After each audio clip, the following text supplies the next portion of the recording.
The work culture here at my workshop is without a doubt very good. They will help you wherever it's needed. They are very friendly, I get along with everybody here. They respect every person and newcomer that comes into the workshop. Things I like about working at MinRes is that the company is very welcoming. There's a lot of opportunities here to help out. If you require any training or have any other desires or plans to do a different role.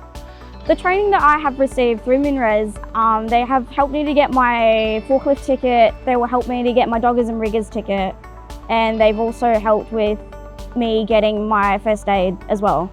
The work culture, the lifestyle, the people here have all been supportive, helpful, encouraging of anything. So if you're an Indigenous person and you want to come work for MinRes, I'd say do it because they will look after you and you'll get the goals that you need.